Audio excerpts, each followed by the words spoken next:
It is that time to check the mics. Check your mic, brother. Pause if applicable. That's a little wild. Inflammatory for sure. What a way to start off episode 192. Pause if necessary, inflammatory. Welcome, ladies and gentlemen, to the mic check. Y'all know what it is. This is when we sign on in 9 o'clock, 8 o'clock central. Make sure go through we used to call it the pregame. Before we get to the show before the show, we just check our microphones, our levels, make sure our cameras are working, make sure we're talking through the correct microphone. So thank you for all of y'all for tuning in. I am your co-host, Reggie, Tyrese Halliburton. Okay. I'm your host, Norwood. We still in the mic check though. No need for formalities yet. I am feeling well, blessed, and highly favored. Stressed out because the Knicks are trying to make my pick not work. Oh, don't pull it. Oh boy. Yo, we also watched Knicks Pacers game. And one thing I do like about Tyrese Halliburton is he has no shortage of dramatics. He will attempt to murder you. And I don't know if he's always been like that though, but we will talk about that when we get into the basketball portion of the show. Speaking of getting murdered, I guess there's not a better or a worse place to start than our beloved Bravos. As you see, we are dead center of the NL East. It is disappointing because you see the Philadelphia Phillies, boy, I want to call them the Flyers, have overtaken the Mets in an opportunity that I think we could have taken, and we have fallen back under 500 again. Yeah. Not great. We did all of that work to get to 26 and 24, and then we went 1-3 in our next 4 games. Not what we wanted to do. We did get Ronald Acuna back, and aside from him providing the fireworks, our bats were asleep in the 3 losses. Now, the game we won 7-1 or something like that when Acuna hit another home run. But for some reason, we can't have good pitching and good hitting on the same day. Even the game we lost where it was 3-1. Pitcher went 7 innings, allowed 1 earned run. Then our bullpen. Losing to the Nationals is unacceptable. That we can't you can't lose those games and think that you're going to compete when the other teams in your conference are this good. Yeah, it seems like the Mets are starting to come out of their slump with. I think they played like the Rockies. They got all of us have all of everybody in the conference's schedule kind of has the same ebbs and flows. So right. We played the Rockies, the Phillies played the Rockies, and I think it's the Mets' turn to play the Rockies now. And that's why you see that, +3. It's so tough because it looks like you get three easy games, which we don't win all of, and then we play 3 tough games and we lose 2 out of those, sometimes 3, and we're right around 500, and that ain't gonna make it. Not with these 2 teams. We're gonna have to figure it out. Yeah, it does feel good. I ain't gonna lie to you, man. I almost brought a tear to my eye. We back to getting Ronnie Rockets, bro. To watch him launch home runs all over the field is beautiful, and he has already clearly committed to the Ja Morant grenade celebration, and it's good to see it. And Ja, that's his now. Well, during baseball season, it's his. Ja can keep doing it because he can't do the finger guns. Ja, you should probably stop doing that too. Yeah. To be completely honest. Also, in baseball news, Ozzie Albies has moved into second place when it comes to Braves. Second baseman hits at 983. I think before it's all said and done, he's probably going to be our best second baseman of all time, which only lends itself to Alex Anthopoulos making an excellent decision there. What do you think? Yeah, man, he passed Glenn Hubbard for 983. He is actually the all-time leader by second baseman in Braves history. You are right. He is probably going to be the best at his position. He has been clutch his whole career. He really doesn't miss a lot of games. Outside of missing a bunch of games for the last 2 years, he really didn't miss a lot of games. And batting much better than Ronnie is back. I do think that he is happy to have his guy back. Yeah. And I mean, he's a 2-time Silver Slugger, 3-time All-Star. He's still only 27. Oh yeah. There's a now long, you can nitpick. You can nitpick and hope that he's a little bit more clutch. But I mean, 983 hits means he's had some good at bats in the clutch too. Right. And the Braves have had good teams for a very long time. Some of the best teams. Yeah, he's probably our best second baseman since Furcal. Yeah. I mean, I think the other guy was Marcus Giles, but shout out to Rafael Furcal. Oh, keep your head up. And the missiles. Speaking of the bombs and missiles. Jesus. I mean, if you're gonna talk bombs and missiles, you might as well talk about this wild game between Sanford and Mercer. We're gonna show y'all a little explanation before we get to the foolishness, just so y'all can understand it. But Sanford hits a home run to make it a 5-1 game. My boy Michael Gupton proceeds to taunt the entire Mercer team, tell them about themselves as he rounds his bases. And then Mercer, in the most caring thing you can do, says, I'm going to take my ball and go home. And now for the visual. That one's a... Oh, we're going to get a little hate here. And the Chinese weather balloons are back.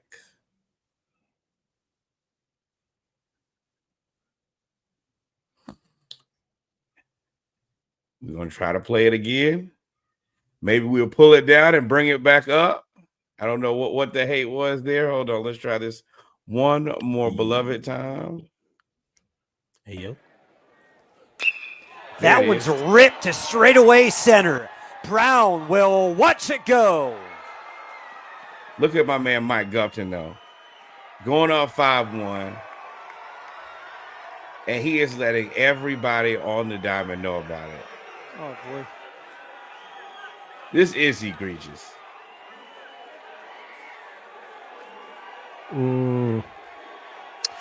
Yes.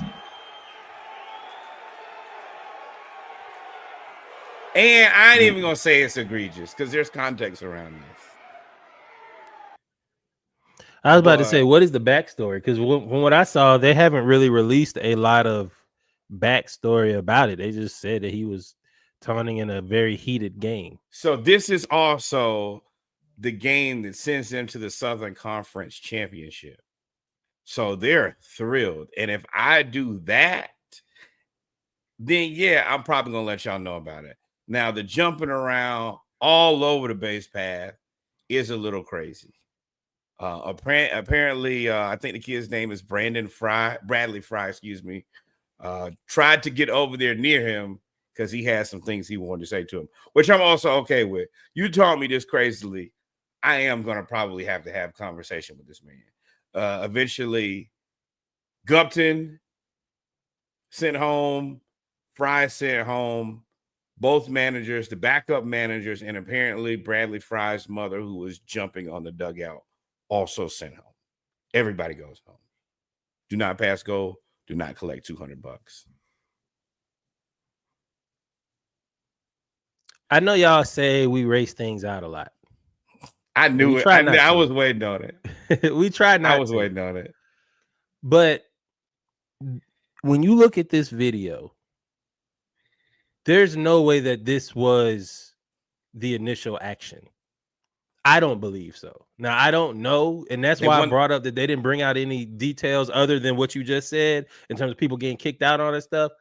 But for somebody to react like that and call out each and every person and then talk to the dugout and the managers, then when they run all after they score and round the bases, they throw their helmet at the dugout and go and dap the whole team and the team is backing you up. Yeah, something happened before that.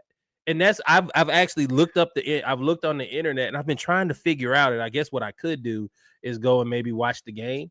Like, but this does send camera them to angles aren't the same. Yeah, nah, but the camera angles aren't the same. But nah, that ain't about that. That was in response to something.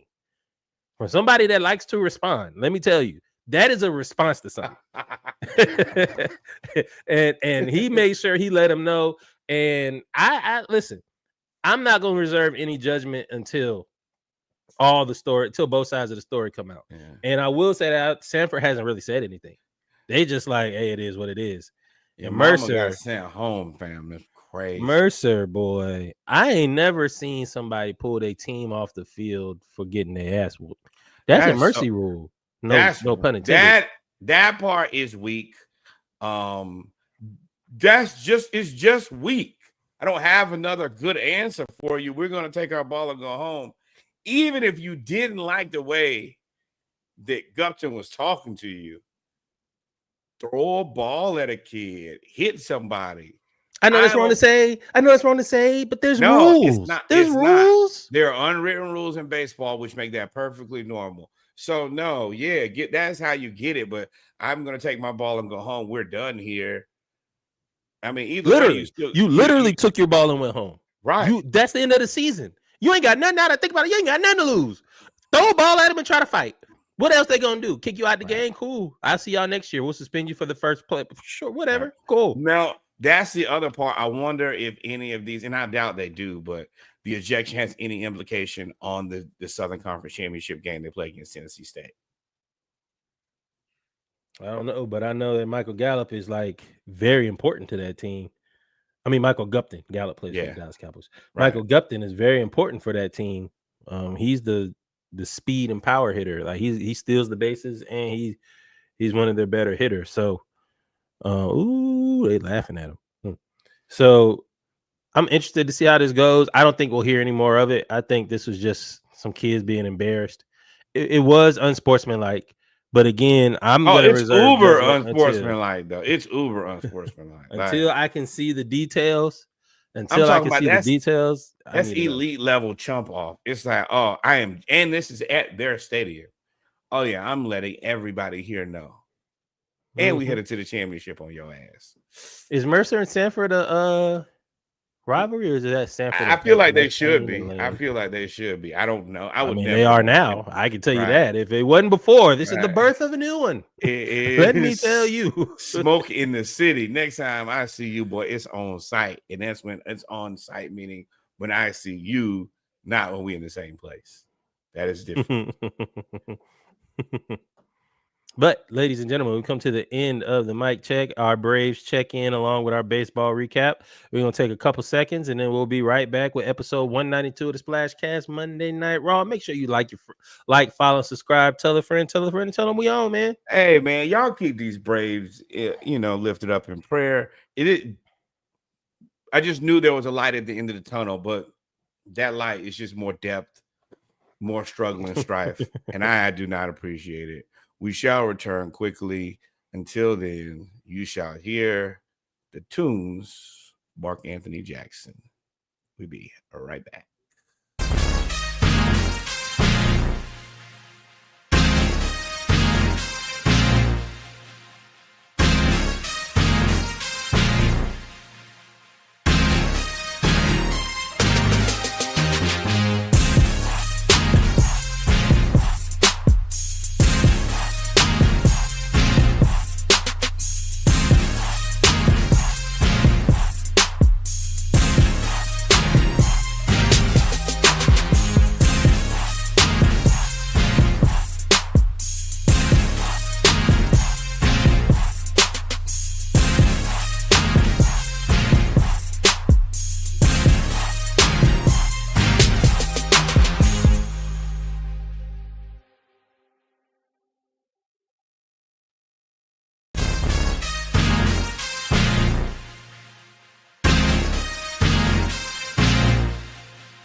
Welcome, ladies and gentlemen, to episode 192 of the Splashcast Monday Night Raw. I'm your co-host, Reggie.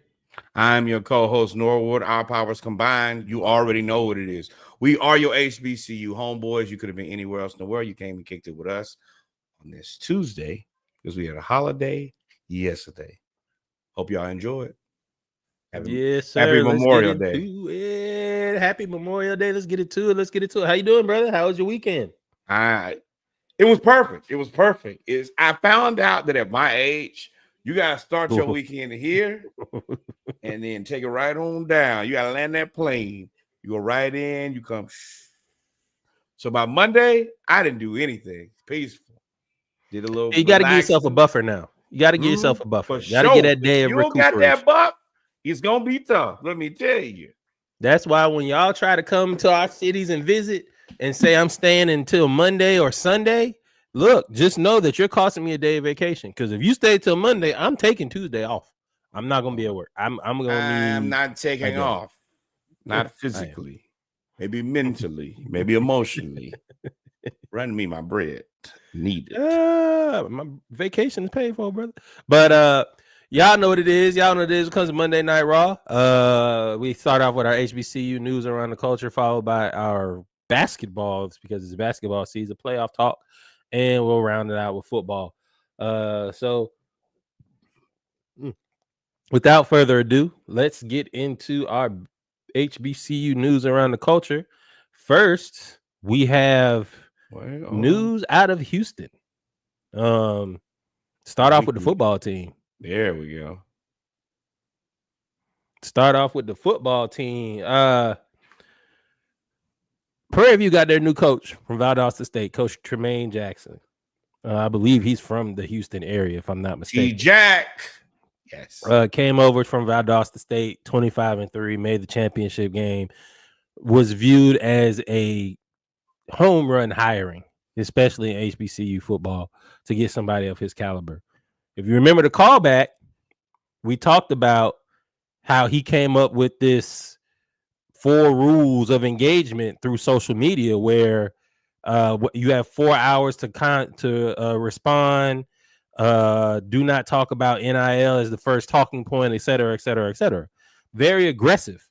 And it has seemed to work out. They have brought in 35 plus transfers under Jackson from FCS. A lot of them came from Valdosta State. Some of them came from Baylor, Kansas State, Big Ten, JUCO.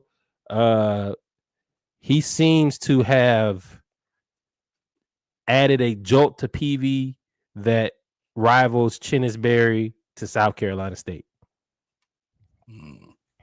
I'm not sure if I'm willing to go that far. What I'm saying, what I do think that I get from him is he is very bold in his intentions. He is unapologetic. He is aggressive. Those rules, like him or don't like him, he is a man who seems to be principled and willing to stand on what he believes in. And you have to respect that. It should be very interesting going into this football season to see what the team actually looks like and what it materializes as. But I'm intrigued. Well, I am too. The reason I brought up Chinnis is because if we remember, we talked about Chinnis. We was like, dang, South Carolina State social media presence has just jumped by 100% since he got there. The videos were better. The content came out. That part 100%. Prairie View has done the same thing, all the way down to how they announce their recruiting wins through album covers. Right? They come out through album covers. I should have downloaded it, but they have album covers and like movie covers, movie premieres. So that's what they're doing to try as I hate to say gimmick, but as a tactic to engage people social media wise. It seems to be working. 35 plus ain't a small number. They ain't number 80 people on the team, including walk-ons. That's half your team.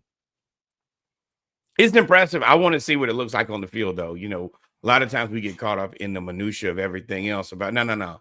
X's and O's. Let me see what the team looks like. Let's see what our success looks like. Then we'll be able to gauge what your program truly looks like, and we can kind of make a decision from there. Yeah, man. He's betting big on the portal, and he's brought in some staff. Speaking of bringing in staff, the basketball team has brought in an WNBA legend. Prairie View A&M has decided to add Planette Pearson to their coaching staff. She's WNBA legend. I believe she's a 3-time WNBA champion, 6th Woman of the Year. Correct. Texas Tech Hall of Famer, if I'm not mistaken. Yes. Played 15 years in the WNBA, and she joins the roster with Tia Dillard, who is the head coach currently. Yeah, and they're both former WNBA players. Tia Dillard played at Texas, and then Planette Pearson played at Texas A&M, where she literally just got done improving Texas Tech and Texas A&M before coming over to Prairie View. So that is a wonderful pairing, and it seems that Prairie View is being aggressive. They're being aggressive with their shift in athletic, really, philosophy.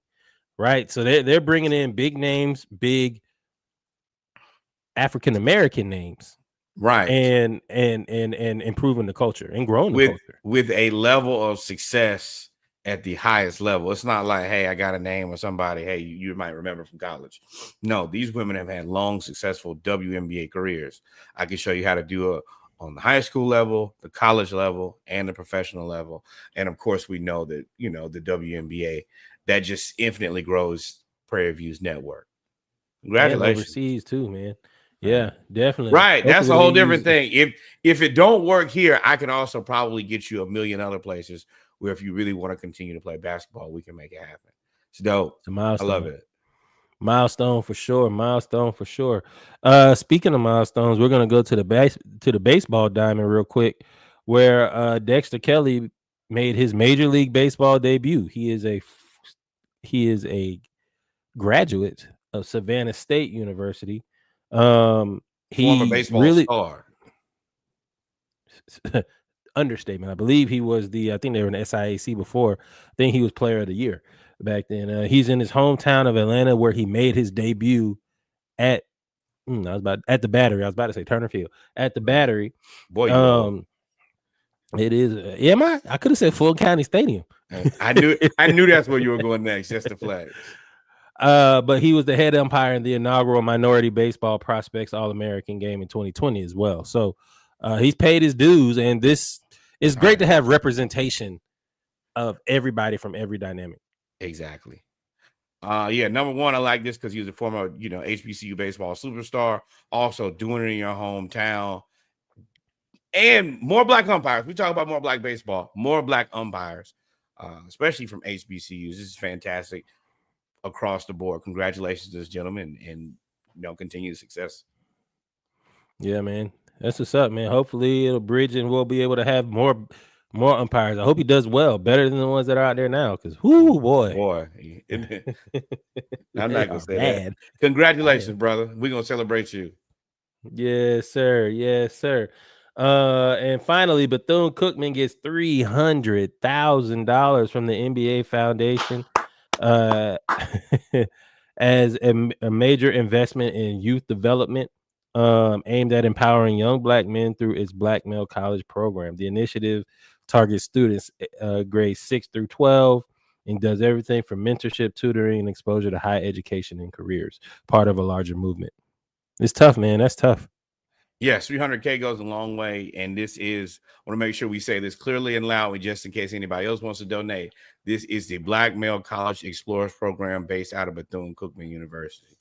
Just like we tell you to support everything else, hey, you know that we as HBCUs alum and supporters, HBCUs need all the funding and money they can get. This is a great place to send some more money. And congratulations, because I think they went through like a bunch of rounds in order to get this money. And the determination and the presentation had to be smoking. And you got to give credit where credit's due. Shout out to the NBA for, I don't know if this was just really good timing or if it was a response to something, but the whole thing that came out of African-American men are not attending college at it as much as they used to compared to other demographics. Right. This helps address that need almost immediately. That came out in April. Exactly, immediately. And it tells you we're trying to help 6th to 12th graders, be prepared to go to college. Exposure. What do you need? How do you get there? And I think that's probably the biggest thing, because when you look at it, the more you were prepared to go to college and the more you understood that that's what I needed to do, it wasn't even, I guess for me, it wasn't like that big of a step. It was like, oh, I've been going to school and I'm going to keep going to school because that's what I'm supposed to do. And I think that makes the transition a little bit easier, and you go in a little bit more confident. Yep, 100%. 100%. We have come to the end of HBCU news around the culture. We talked about all the things going on in Houston, followed by Savannah State alum getting his Major League Baseball debut as an umpire, and Bethune-Cookman receiving the NBA Foundation Award investing in young Black youth, African-American male youth. We are going to take 30 seconds. So since you landed the plane and you coasted on through yesterday, that means you're going to have a drink tonight, right? Okay, then we're going to take a little bit longer of a break then, because Reggie is going to do that.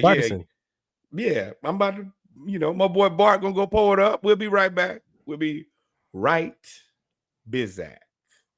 Like, follow, subscribe. And help Norwood up there the music, and then goes bam. There we go.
And we're back, ladies and gentlemen, with our basketball segment of episode 192 of the Splashcast Monday Night Raw. Try to take us back a long way, boy.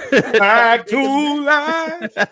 Back to reality. Hey, I'm listening to 80s and 90s music all week. Shout out to y'all. Cheers. Salute. Up to it, down to it, all those good things. Awesome. We got a few things we're gonna talk about in basketball today. Nora was gonna run us through the WNBA and NBA before we get to football. Well, let's start out with Caitlin Clark continues to make y'all hate her every day a little bit more and more. Yep. She has already broken the record for most 20-point 10 assist games in WNBA history in 42 games. In context, for the people who are listening, thank you once again. Like, follow, and subscribe. Diana Taurasi did 9 of these in the 565 games, and Courtney Vandersloot did 10 of these in 430 games. And Caitlin Clark has done this 10 times in 42 games. For you haters, I will let you know that she is going to be out for, I think, at least 2 weeks. So you won't have to hear her crush this, but it will not last long. I kind of see this already as very similar to probably what happens to Russell Westbrook in triple doubles, where it gets so far out of hand that you get to a point where you just like it becomes more of an understanding than even necessarily a feat, which I don't like. I definitely don't like. But she's going to have a million more of these. I think it depends on how well they do in the season, which right now they're one of the contenders early on. Right.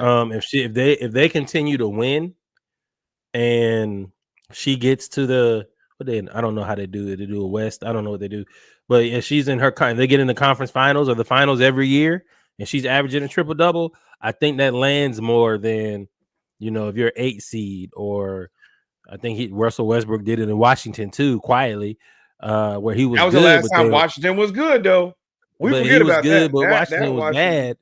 They were just better, so much better than they are now. And I think that's why Russell Westbrook's fell on deaf ears a little bit.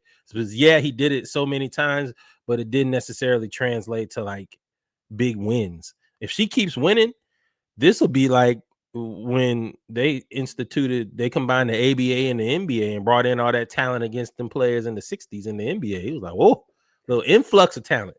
She's cooking, man. Yes. And other people who people hate.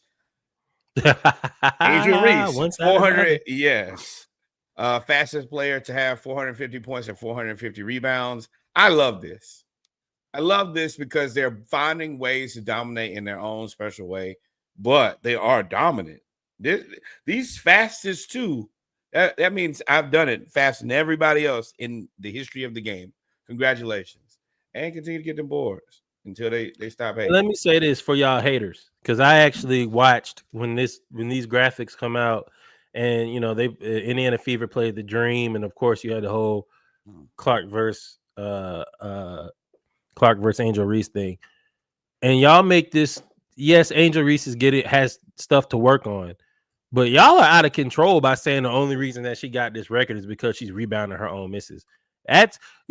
If Angel Reese, if you took away all the rebounds of the shots where she missed the shot and take those rebounds, she still leads the league in rebounding. It don't matter. Y'all get the board.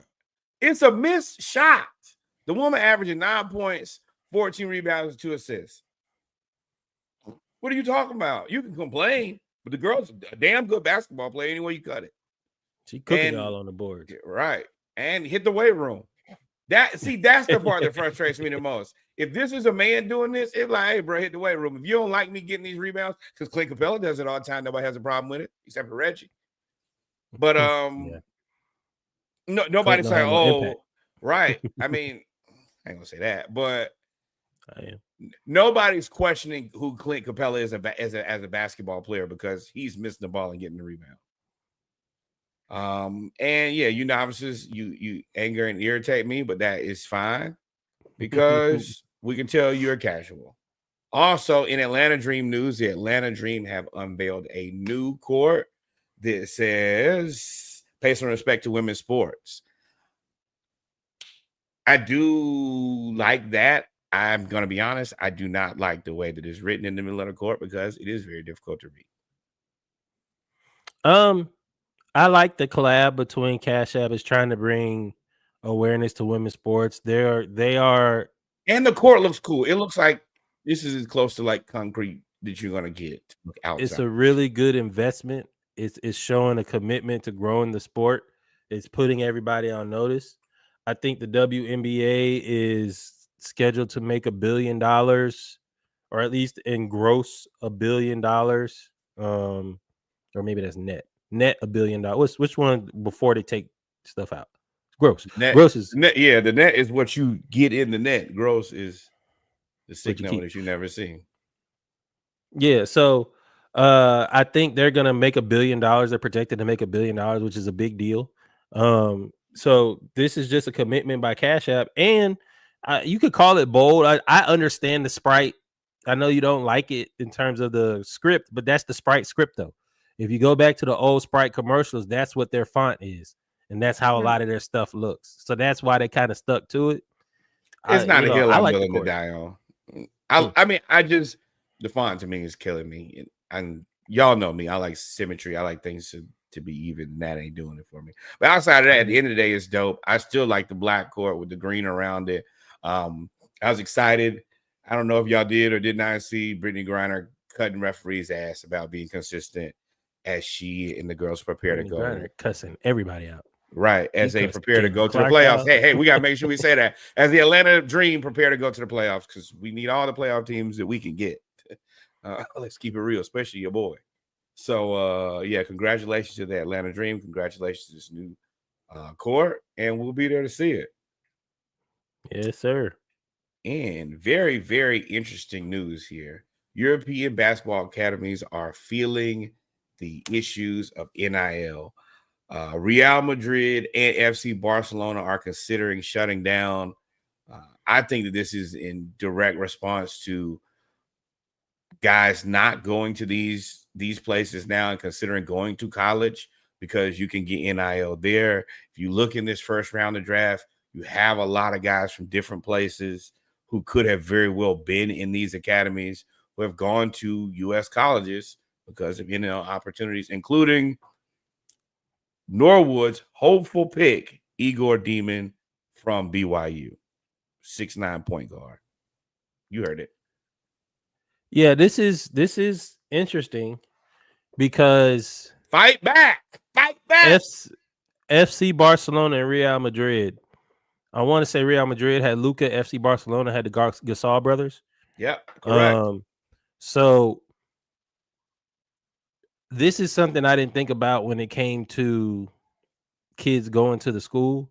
I always thought it was to combat American kids going to college, but I didn't think about kids from these athletic academies. Like, well, shoot, I can go play in college over there and get paid $4 million or $3 million or whatever $1 million, and versus staying in this be a 16-year-old pro over here, and I'm getting paid $125,000 and dealing with 40-year-old men.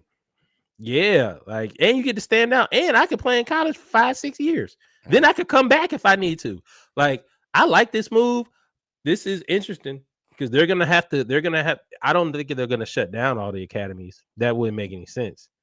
But boy, that makes it even tougher on these high school kids. But yeah, like I was joking, but Igor Demon, Maluk, I think he was probably going to Duke anyway.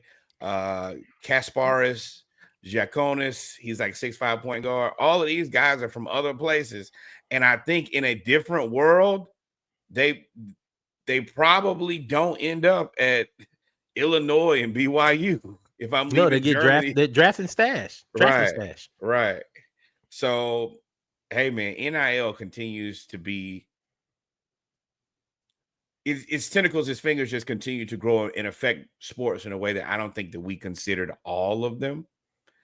And it's interesting. It's going to continue to be a case study. And also, interesting news, y'all do me a favor and y'all keep Derek Fisher lifted up in prayer. I think that he got in that dog food or that meth. I don't know who asked him this question. I don't know why they asked him this question, but they were talking about LeBron getting a statue for the Lakers. And Derek Fisher said, if LeBron gets one statue, I better get two. This is just delusional from the land of Delulu. Yes, but not for the reasons you think. I do think he's right if not in terms of he deserves two statues, but I don't think LeBron deserves a statue over him for the Lakers. But I think he's looking at this wrong. LeBron's going to get a statue for being LeBron. LeBron gonna get one of them Bill Russell And you ain't retirements gonna where get they a put statue for being Derek Fisher unless the statue is brought to you by Matt Barnes and All the Smoke. they dude, they gonna put the same way Literally all Michael the smoke. Jordan's jersey, Bill Russell's jersey are retired around the league, or I think Jordan will be retired around the league if it's not already. They're going to retire LeBron's jersey around the league. He's gonna get a statue. If he gets a statue, he's gonna get a statue for being LeBron, not for being a Laker. What did I do. Draymond say to Paul Pierce? They don't love you like that, man. They don't give you a farewell tour. Now, in terms of Derek Fisher, the reason I said he's kind of right is, I mean, yeah, I won three with the Lakers. I was part of the 3P. Bruh. They gonna he doesn't deserve a statue over me. Bruh, they gonna put that also means that you just don't deserve a statue. They gonna put one of the big headbands you used to wear on the Shaquille O'Neal statue. That's as close as you'll come to wearing it to being a statue, big dog. Not gonna happen. You're a team photo guy. Right. Right. Now let's move right on to a guy who may get a statue. Shai Gilgeous-Alexander named the MVP of this year's basketball season. Congratulations. Well deserved, well earned. Finally got over the hump. I mean, yeah. To those who believe he won, I don't like to say that part for the people who believe that he won it. Come on, he won it. He won the MVP. I think he won it too. Joker, victim of your own genius. Success. He's so good that he averaged a triple-double and he was top 4 in every statistical category except for blocks. And that includes steals. So, I mean, that's something that's unprecedented as a center.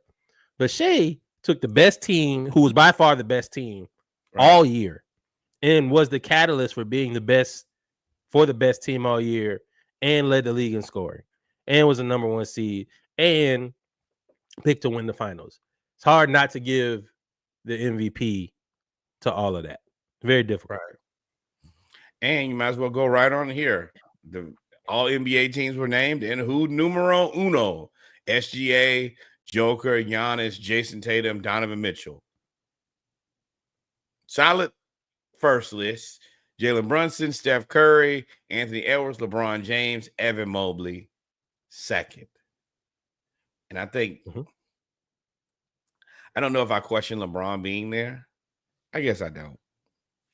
And then finally, Cade, Halliburton, James Harden, Karl Anthony Towns, and Jalen Williams. 2 things I found super interesting. I'm glad that James Harden got credit for really carrying that team that's really bad to being pretty decent. And Jalen Williams has snuck in there. And I know y'all think I might be crazy, but this continues to have more implications on the Thunder in the future. Jalen Williams has 3rd team all defense, 3rd team all NBA, and extension eligible. We already talked about last week. You're gonna have to pay Shai $78 million. Then on top of that, you got Chet over there, who's the number 2 draft pick, and he's going to be a max player. That's 3 maxes. That's 1 super max and 2 maxes. Yeah. I mean, I don't doubt Sam Presti. So whatever they run into, he's got enough picks, enough players stashed that he'll figure it out. This whole 1st, 2nd, and 3rd team. It's interesting that you put Giannis ahead of the defensive player of the year. You would assume that the defensive player of the year would be a 1st team player. First of all, that's interesting to me. Secondly, it's very obvious that they awarded winning for 1st, 2nd, and 3rd team. Absolutely. Because I do agree with most of these names. I don't know if I would have put Jalen Williams on there in front of Trey or Dyson Daniels because of the defensive prowess of Dyson Daniels and Trey actually leading the league in assists and averaging 24 and 10, but our team wasn't good. So See, all of that fell on deaf ears for literally everything. They didn't win nothing. I think he won most improved player. I push back on Jalen Williams because he was an elite defender and an elite team. Those two things together are why I'm okay with him. Dyson, vast, massive improvement, most improved for a reason. He's really turned it around on offense and an elite defense season. And then Trey, another elite offensive season, but defensively, just of course not there. Jalen Williams to me is kind of the combination of both. And I think that he's kind of more cemented himself as the number 2 guy on that Thunder team. So for me, I don't hate it because he's kind of the combination of offense and defense. With that being said, we can kind of go right over to it. All defensive teams. First team, Mobley, Green, Daniels, Dort, Amen Thompson. Second team, Toumani Camara, Rudy Gobert, Jaren Jackson Jr., Jalen Williams, and Ivica Zubac. Nobody even knew Camara was a good defender. But apparently the Blazers want a lot of money or they want a first-round draft pick for him. And I'm like, hello, Delulu. First team, I'm all cool with. Draymond almost talked himself into a defensive player of the year. That's the least you could do for Dyson Daniels. I mean, he was so good. And it's crazy because the second person that led in steals, I think, was SGA, or maybe it was Joker. No. It was SGA. He was 98 steals behind Dyson Daniels, even further behind in deflections. I think y'all might have been down 100, 150. He ran it up. I don't know any of these. I know Jaren Jackson Jr. is probably good enough. Jalen Williams, we've just talked about him playing defense. Rudy Gobert, I mean, I guess because he averaged 3 blocks. I mean, he made a difference defensively. He made absolutely a difference, but I mean, it's difficult to quantify because Rudy and I tell y'all this every week. I know y'all probably get tired of it. He just keeps people out of the paint. I'm not even going to deal with that. If I stand in the paint, he's going to make it difficult. And that's really the best thing about it. But yeah, I immediately went to Camara, and I consider myself. Know who that is. I don't know who he is. He plays for the Blazers, but I heard you say that. That don't add no clarification. Yeah, I mean, I knew that was going to be a thing, and even myself, who I try to get into the real details. Was a surprising pick. Also, congratulations, Dyson Daniels. He had the second most votes behind Evan Mobley, Defensive Player of the Year, which to me just kind of cements, and to me, honestly, just proves why I think he was Defensive Player of the Year. If you're that good and you're a guard, I think you just really should win it because it's just infinitely more difficult. Yeah, 100%. And now let's move on to today. Right now, we're watching the Pacers play the Knicks. They're up 89-85. That series is currently Pacers with 2 games, Knicks with 1 game. What you think, man?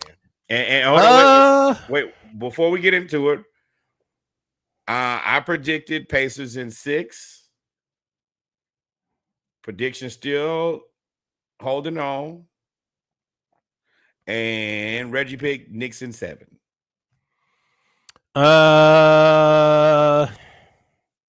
Knicks got to win tonight. If the Knicks win tonight, I think they can still get it done. They go down 3-2, 3-1. It'll be Pacers in 6. Tyrese Halliburton is playing out of his mind right now. I think he's got a triple-double. So, and it's 3:10 left in the third quarter. He had 29 and 10 at halftime.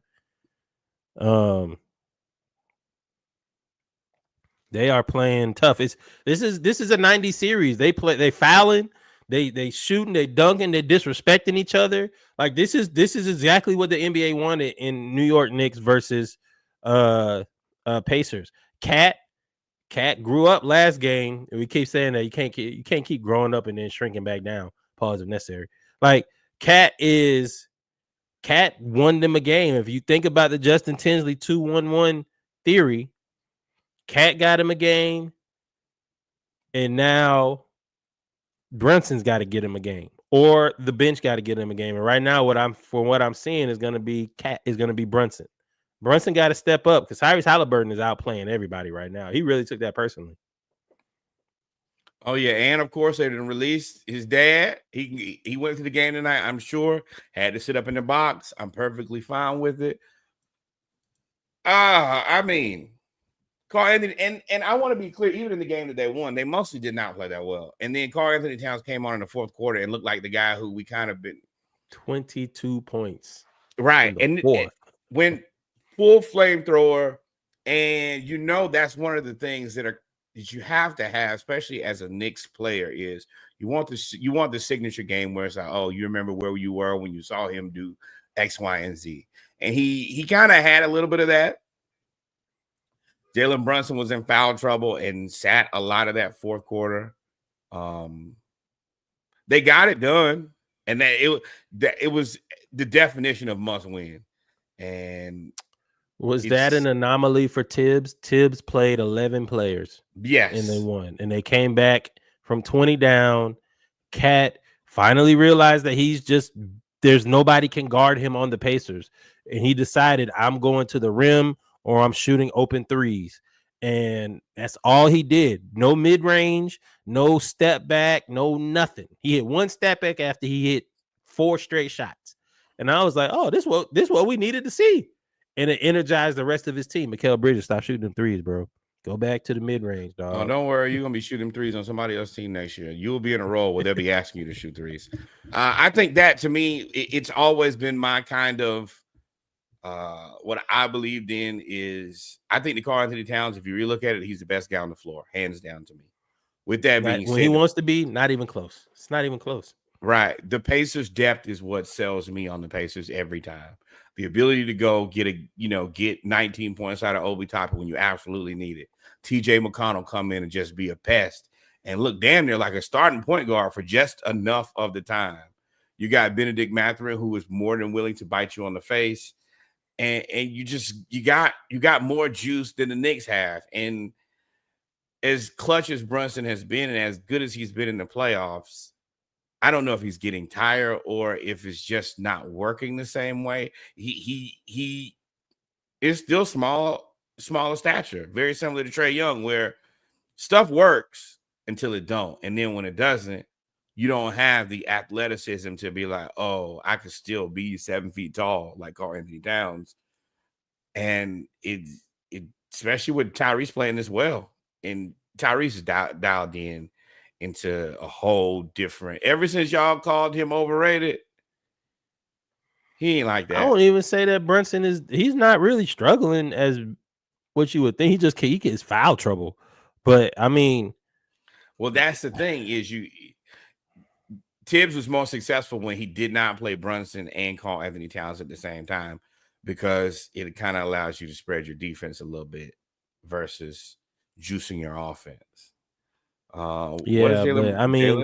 Brunson got have to figure it out. 8, 25. See, this is the crazy part. 25 points, 4 assists, negative 29. Negative 17 plus or minus. That's because crazy. Tyrese Halliburton had a triple-double at halftime. Like, sometimes there's nothing that you can do. That's kind of the trap. Jalen Brunson is kind of, but not to the same degree of like Donovan Mitchell, where they're really good at scoring. I think that Brunson is a better facilitator, but sometimes he just kind of he doesn't always Brunson's take not that a facilitator. He's not a natural facilitator. He's a 2. Right. He's not a natural 1. And I think Halliburton is a natural 1, and it allows. That's why they can put all of these, as everybody else calls them, just other guys, just another guy, all these jags around him, and he gets the best out of them. That's where you need. And Josh also, Hart. Rick, you need Josh Hart to have 7, 8, 9 assists, 7, 8, 9 rebounds, because the other guys just don't. But Tibbs also is getting out coached though. Like Rick Carlisle is putting on a clinic, out coaching him. Ooh, cat. Nice. As he just does. He takes Miles Turner to the rim. But yeah, what we're seeing is that all of these people it's a coaching matchup. The same thing with the Thunder in Minnesota when we get there. all it is coaching and adjustments. And Carlisle seems to be making the adjustments in the game, where the Knicks seem to be making the adjustments game to game. Right.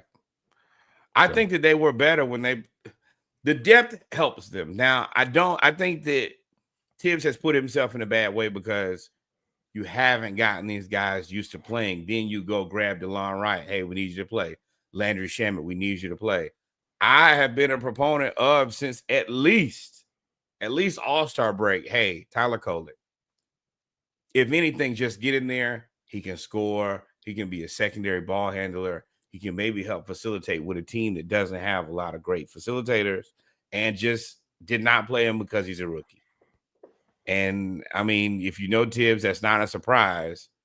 But now you're in the field clutch and you don't have enough ball movement and you don't have enough guys who can help other guys get to their spot. Yeah, Indiana's going to be interested in the next couple of years because somebody's going to get overpaid. Somebody's going to get overpaid to leave. I think they will. Who would be the candidate who did, if you look at this team, like Matherin's good, but not overpaid. Smith will get paid to leave because he plays defense.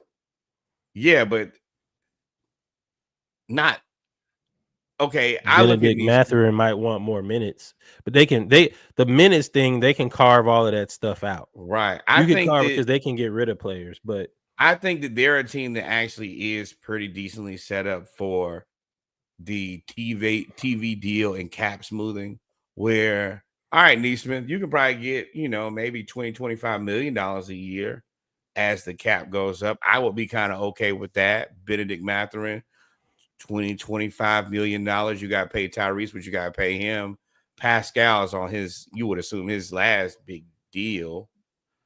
So I think that, and I mean, Miles Turner is eligible at the end of the season, but he also not going to elicit $50 million.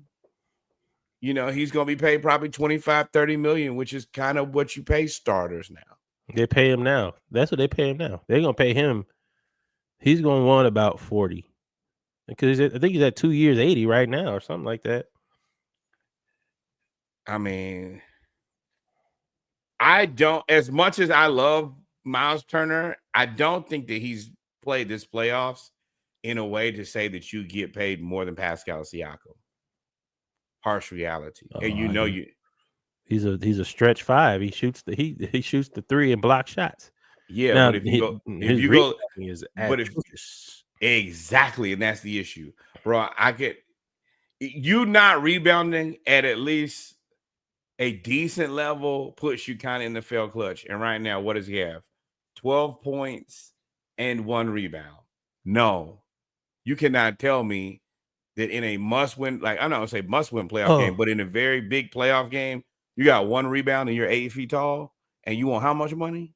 You better take this $35-40 million and go sit down somewhere and be still, because you still have a good team around you. And I'm gonna say this, and we can move on to the Western Conference. I'm gonna say this: Tyrese Halliburton is embracing being the villain.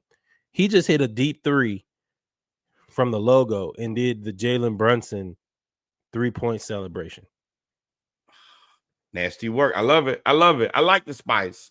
And I think that I like that Benedict Matherin is just an asshole. And I think that Tyrese Halliburton is on the y'all did my big brother wrong, Reggie Miller, and this gives me a chance that every chance I get to stick it to the Knicks, I will. Speaking of Knicks,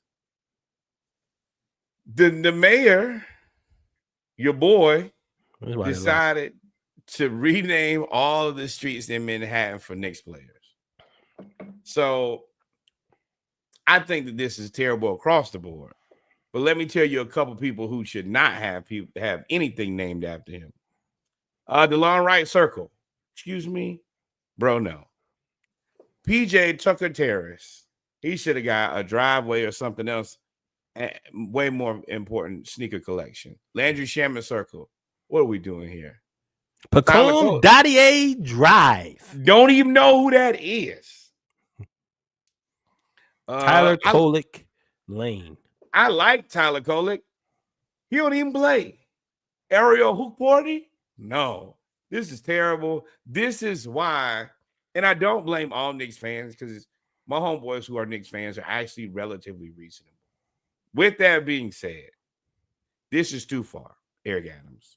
Embarrassing, it's trash, and as me and Reggie will tell you, this is really bad juju. And y'all got streets named after y'all and don't even make it to the finals.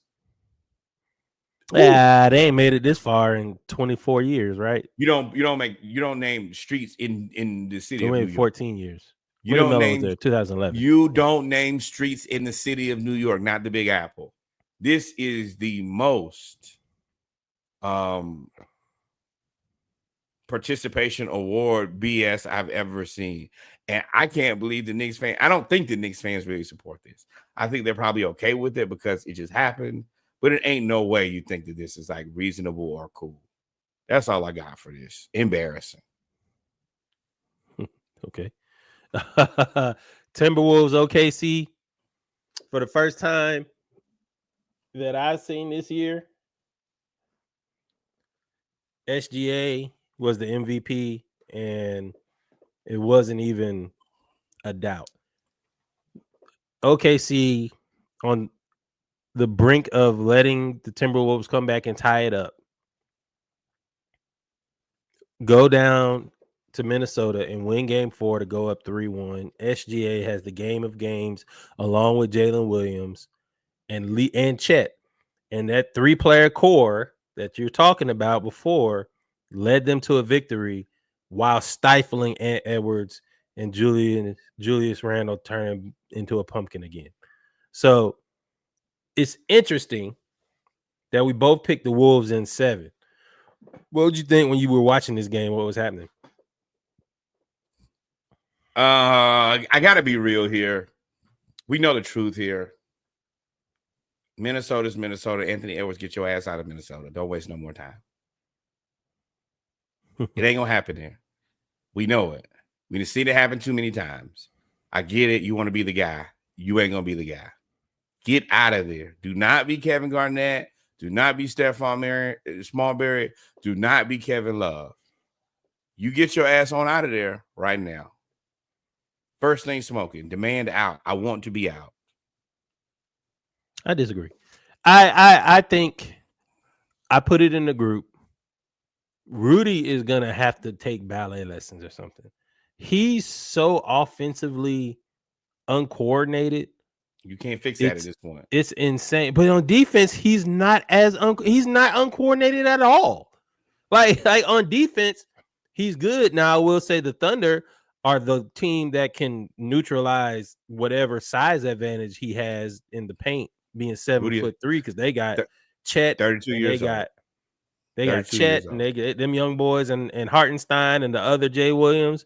They up there jumping them. And at this point, you know, Naz Reid is more of a perimeter player. So they don't really have a lot of. Hey, Naz Reid, you owe us too, bro. You've been hyped up all season. We ain't had no Naz Reid game yet. We ain't had none of that. That can't be a thing. Y'all gonna have to hit on Naz Reid. You gotta be yourself. Jaden McDaniels, you got paid a decent amount of money. You need to be yourself. Rudy, you get paid a lot of money. I don't know what you can do at 32 years old into making Rudy. Well, what I was saying was, you know, they need rim protection.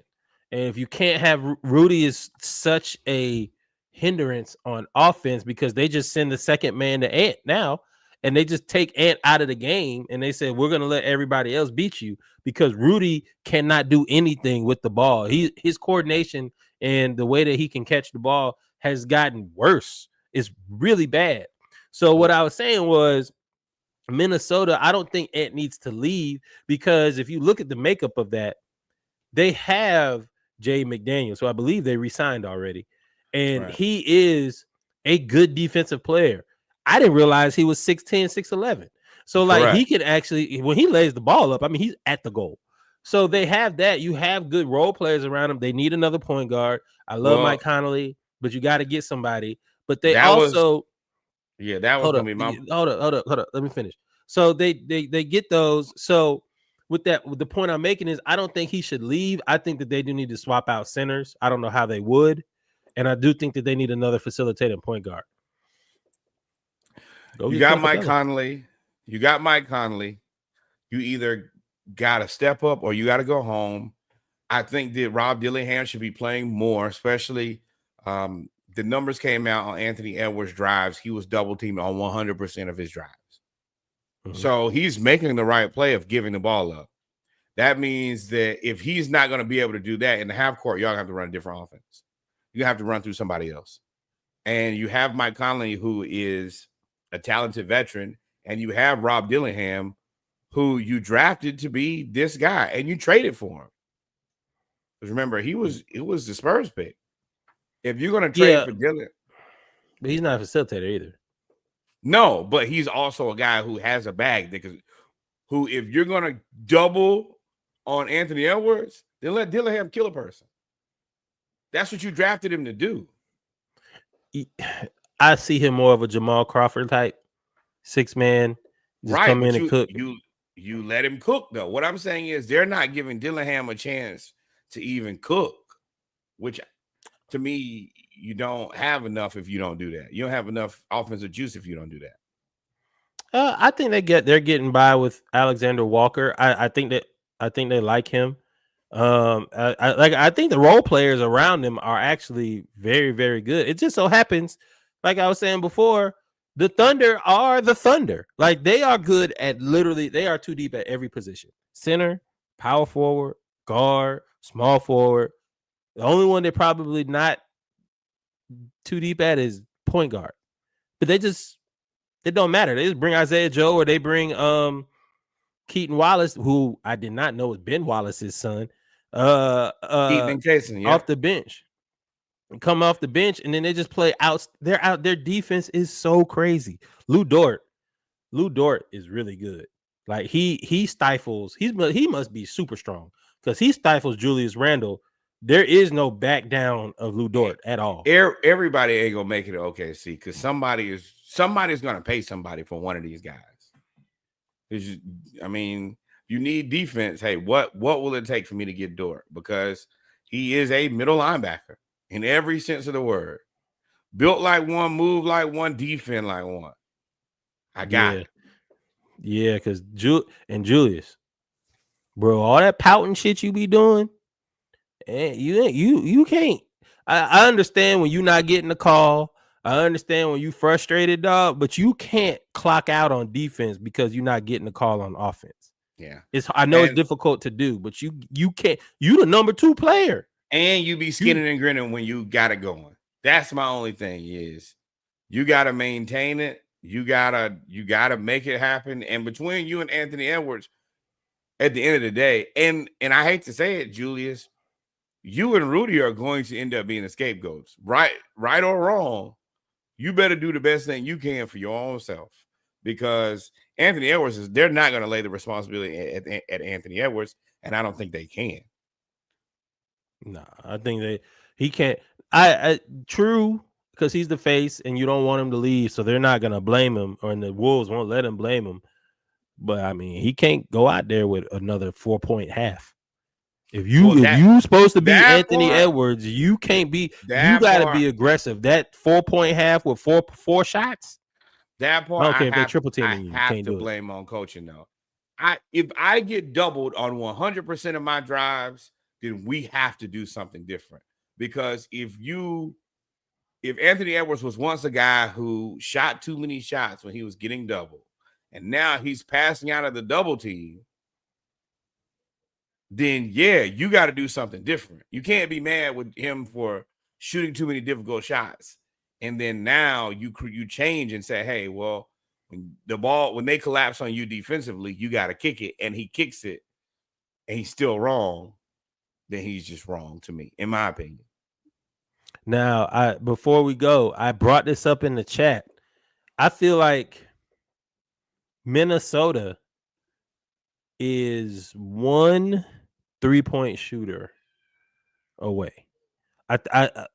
I like Jay McDaniels. If you want to make the comparison, I'm not saying they are, but if you Ant Edwards has been compared to early Mike, and when Mike got when Mike got Pippen, or his Pippen, to me, is what McDaniels is for Ant.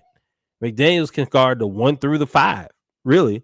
And he normally gets guarded the best player. So you have those two pieces there. Julius, you just got to be Horace Grant, dog.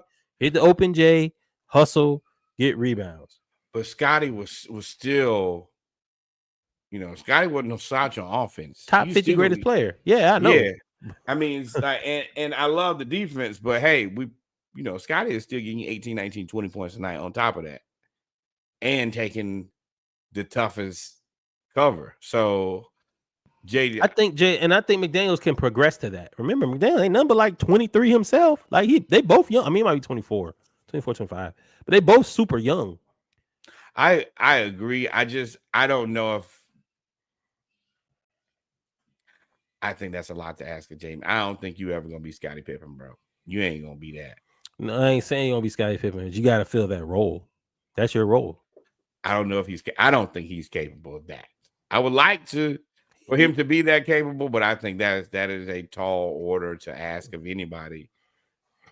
12 to 15 points a game, 5 to 7 rebounds, and play defense. I think he can do that. I think he can do Pippen, that. Though. That's DeAndre Hunter. No, that's the role. That's the role of Scottie Pippen. He brings the ball up the court. He can shoot the 3. He does all of the things that Scottie did. I ain't saying he gonna be a Scottie Pippen. I'm saying his role was what Scottie's role was for Jordan. That's fair. But they need a shooter, man. Klay Thompson. Look, I know Dallas is making you promises. No, they are not. I promise they are not promising you anything. They might be promising that you'll be somewhere else. Klay, go to Minnesota. You could Ray Allen your career on out of there, playing with Ant Edwards and that team. It could work. Right. Klay, you better take your ass to LA. I think that'd be a good place for Klay. Which one? Surprisingly, either, but I think the Lakers would be good for him. Because all you would have to do is shoot open threes. And I think you could probably do that at a crazy clip. All right, ladies and gentlemen, we have come to the end of basketball. Is that it for basketball? Yep. I don't think we got anything else. We don't need to talk about the Hawks. Just prepare yourselves for this draft. Oh, the Hawks do not have a president of basketball operations. It's ghetto. Deal. We don't know if they're gonna fix it. I will hope that they will. I promise you nothing. Yeah, it's just the Hawks being its own organization, being ourselves per usual, and not having what looks to be a plan. Yep.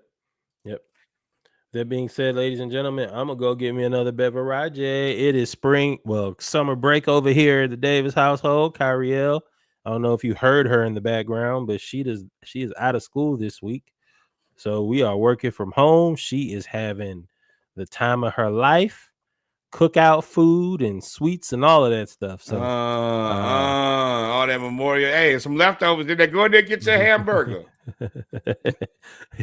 She like ribs. Oh Lord.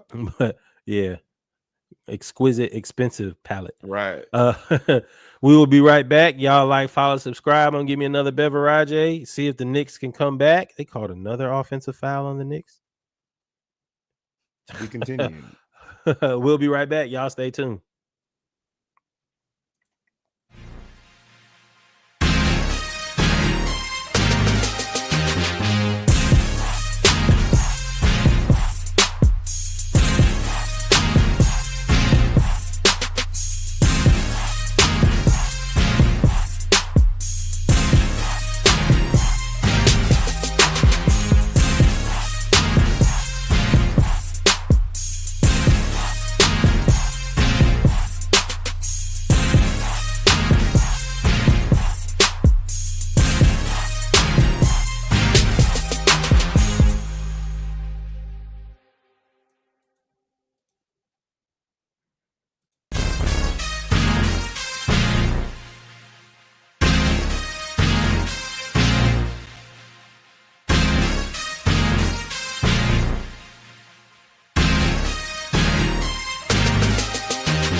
And we are back, ladies and gentlemen, with our final segment of episode 192 of the Splashcast Monday Night Raw.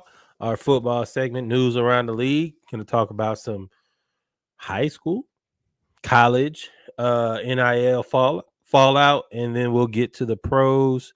Got a few things we'll talk about there. Let's start out with the high school, man. You have wow, the pace is going crazy.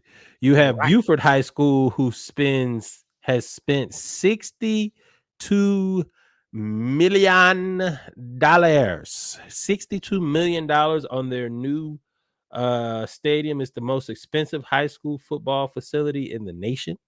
3,500 square feet, two-sided scoreboard measuring 81 by 44 feet, comparable to this in size to those of major college sports stadiums. It includes suites up 10 suites, 12 stadium chairs with premium finishes, end zone field house spaces for referees, cheerleaders, coaches. It replaces their old stadium as well. This is also will serve as a hosting spot for the community that will replace most of the middle school and high school events. I do kind of like that. I like that you have this elite place to go as a middle schooler and play these types of games. But $62 million seems America's education system doesn't seem like it lends itself to spending $62 million on a football facility.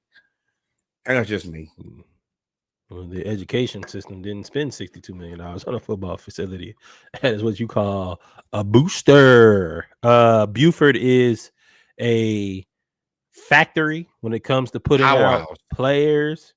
And when I tell y'all a factory, we are both from Georgia, where we've had Parkview, we've had Lowndes, we've had Valdosta, we've had all of these South Georgia, Oconee County, Westlake, Statesboro, all of those schools that come out with these players. That I think Georgia has the third most players in the NFL right now. I don't remember Buford smoking us like that. Buford was good after we left.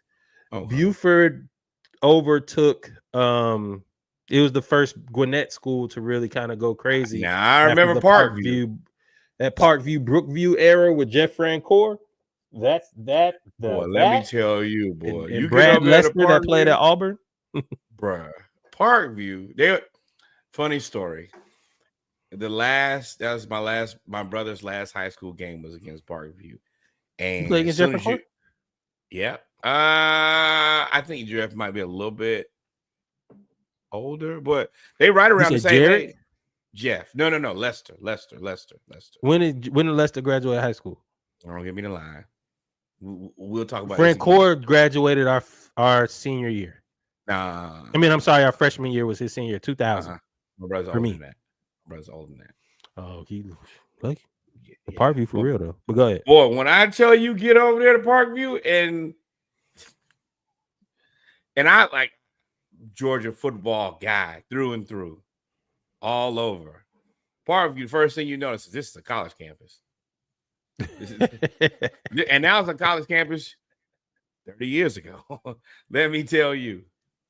So, I guess at the end of the day, high tide raises all ships. $62 million is a ton of money. I wish we invested in teaching people how to read more than play football. And I love football. Parkview is if you drive up to Buford, it's kind of like Greater Atlanta Christian and a charter school. They have it's another college campus. If you thought Parkview was a college campus, take all the high school looking buildings and turn them into high-rise buildings. And that's what Buford is. It's the new school, not the new school, it's the school that turns out players. Kirby, that's why Georgia, if you want to talk about it, Georgia's gotten better because UGA had a bad reputation with Buford, and now Kirby done cleaned that up. I think old boy from we got a couple players on the Falcons that went to Buford. They're good, man, and they're gonna be Dylan Raiola. His little brother already got like 10 scholarship offers. They're the place that you transfer to Georgia for. You transfer out of state to come to Georgia to play for Buford. Dylan Raiola, that's where all of them come. So Buford got the money, man. They got the money. 230 wins and 3 state championships. all in the 2010s and afterwards. I mean, they are a powerhouse. Next up. Where we got, hey, so more NIL news.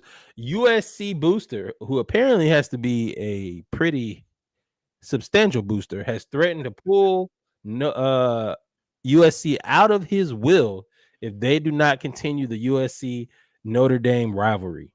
The rivalry goes back 100 years. We all know about USC Notre Dame, the Reggie Bush push, Lou Holtz, so many players, so many coaches that were all through there. Charlie Weiss, of course, and Notre Dame. Y'all know I hate Notre Dame. Number one, I do agree with this though, USC, because Notre Dame is uniquely. They're not uniquely. They're on TV for a reason. This is a big game. Their own channel. You should make sure that this one happens. You're going to be USC, and if the program is hitting on all cylinders, this should be, I think, a winnable game. I think the USC's football program should be able to beat Notre Dame's football program. That's revisionist history.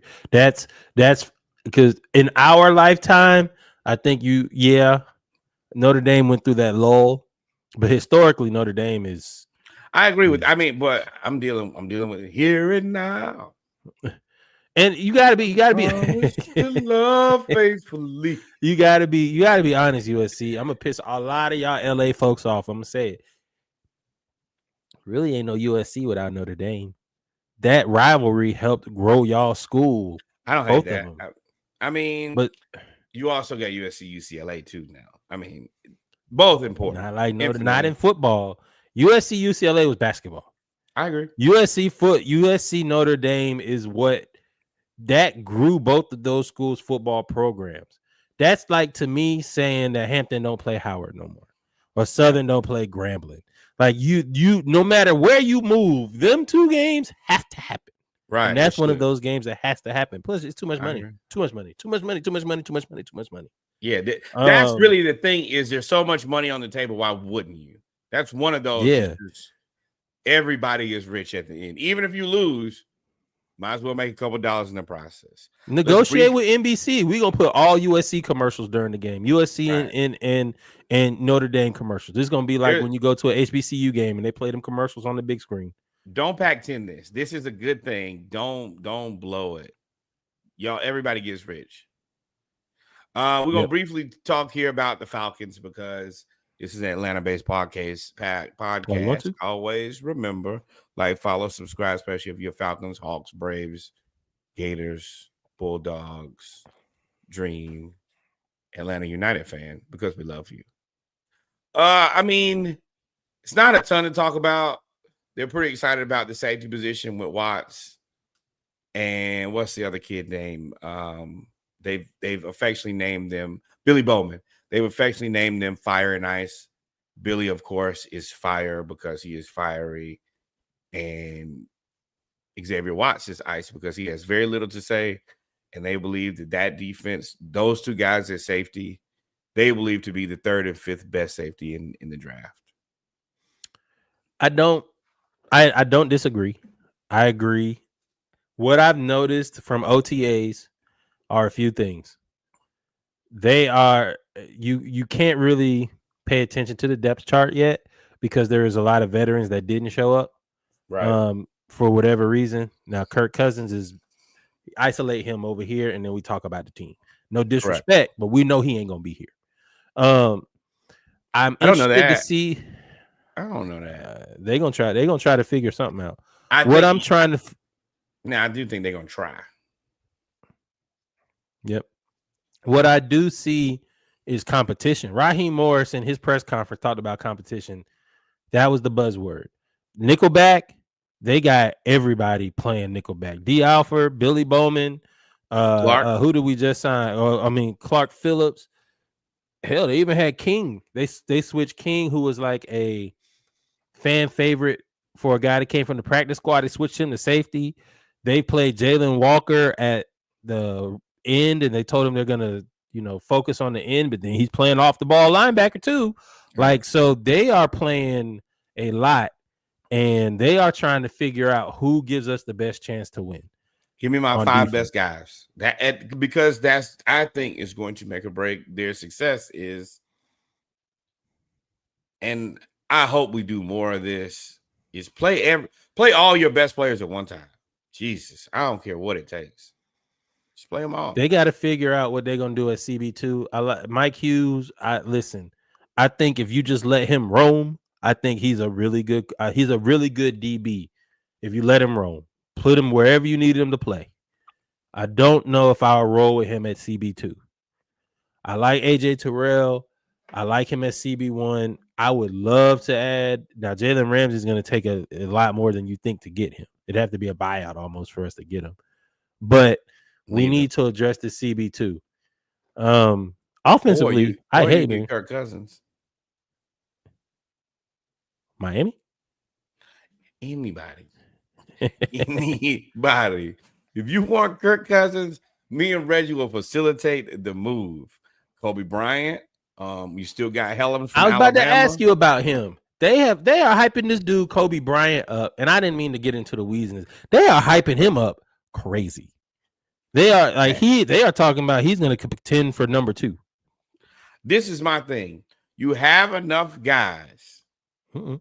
You got about 10 guys for 5 positions. Yeah. You better figure. I don't care what you used to play. Billy, if you used to play safety, now you play nickel, that's fine. I don't care. You know that there are 2 things that you better figure out. You better figure out that pass rush. You better figure out that secondary. Otherwise, if you don't, you're going to get fired. And Tampa did get better. And we have to be better than Tampa, or Raheem, you're going to get fired. And I'm just going to beg the Kyle Shanahan come back to Atlanta. I don't think you got to be better than Tampa. I think you got to be better than you got to make the playoffs. And you got to be better. You got to be better than Carolina. I can tell you that. Oh, well, we better not be in this. Okay, so let me kind of help you out a little bit. Places where you should not be in the conversation: Carolina and New Orleans. It better be a fight between you and Tampa. If you're fighting out for second and third in the NFC South, oh my God, my friend, it's fire. And I'm going to say this actively.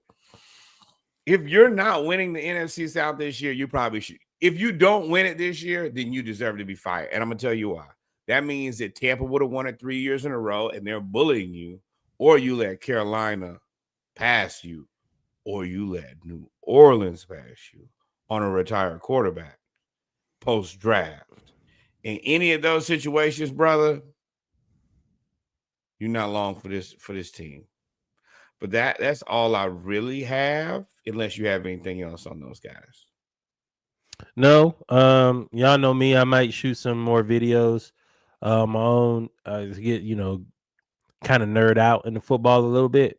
I can keep this segment going for 45 minutes. But in terms of the Falcons, when more stuff breaks, more news breaks, we'll talk about it. Moving on, man. NFL introduces the Protector of the Year. This is a award that Troy Vincent from the Buffalo Bills specifically has been lobbying for.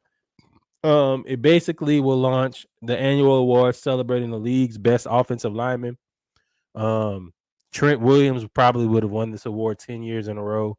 Oh yeah. Lane Johnson was probably in there, and Penei Sewell is the new guy on the block who is probably going to be the next best offensive lineman. They've been calling him the best offensive lineman. Oh, Joe Alt gonna get one of these too for sure. The Mountain, the rookie that you don't hear anything about, right? Which is good. When you're an offensive lineman, like, never had a conversation about him. Just kills people. Yeah, Troy Vincent credited Deion Dawkins for this. Deion Dawkins and Andrew Whitworth helped make this happen.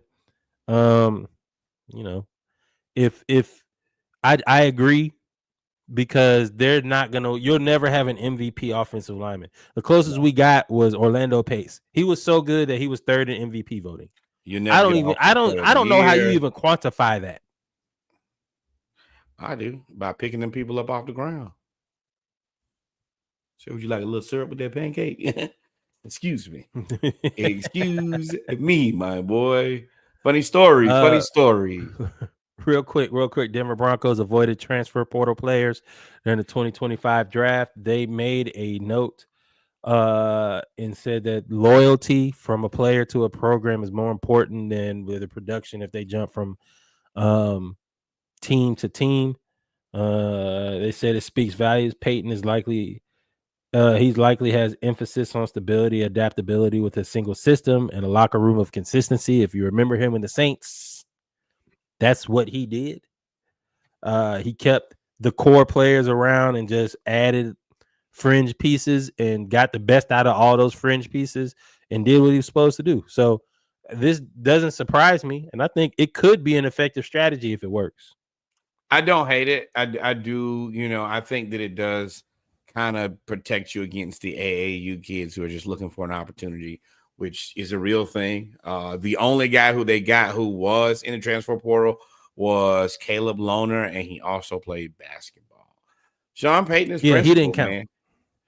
He's Sean. I don't know if it's going to work out in his favor like it did in New Orleans, but he definitely has a certain set of principles that he's going to live and die by. I respect that. Now it's just kind of yeah. Now let me tell you, if he had the number 3 pick and the number 3 pick, for sure, transferred 3 times, you gonna make it's easy hate outside the club. You're right. For sure. Speaking of the Broncos, shout out to the Broncos. They will officially, Lord, that's kicking my butt. Induct Demaryius Thomas into the Ring of Honor, for the Ring of Fame, I guess is what they call it. Yes. For the franchise. He was a key weapon for the Broncos, especially during their Super Bowl winning season in 2015. I remember Demaryius Thomas exactly Tech, right, when he was there with Tashard Choice, and they won the Orange Bowl with Paul Johnson. They just threw it to him or they played Madden handbook. Throw it, fly or run the drive. That's all they did.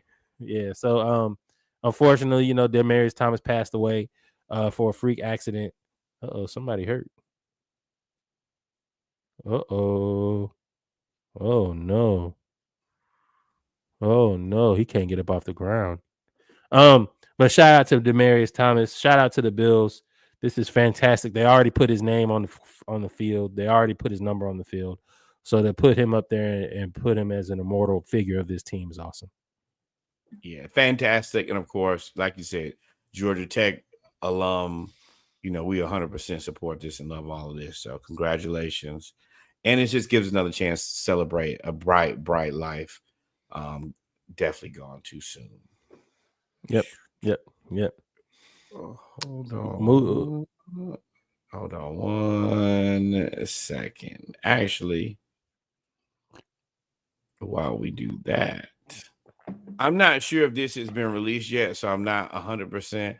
But Joe Thuney possibly going to be the highest paid guard in football, paid to protect Caleb Williams. I think that the contract hasn't been cemented yet, but I mean, if you can protect Mahomes, I assume that you could probably protect Caleb Williams, and they're gonna pay you a lot of money for that. Yeah, I mean, he's on track to get $17.5 million a year at guard, which would make him the highest paid guard per year. 32 years old. He's had a hell of a career playing with the Patriots. You sacrificed some salary to win, but it got you the Super Bowls. I think he's had 6 Super Bowl appearances. Is that right? Yep, new 3-year deal, second most of all, worth $51 million, and of course they're talking about possibly him already going back to the Chiefs after getting them first couple years of dollars. Yeah, man, and the Chiefs used him in a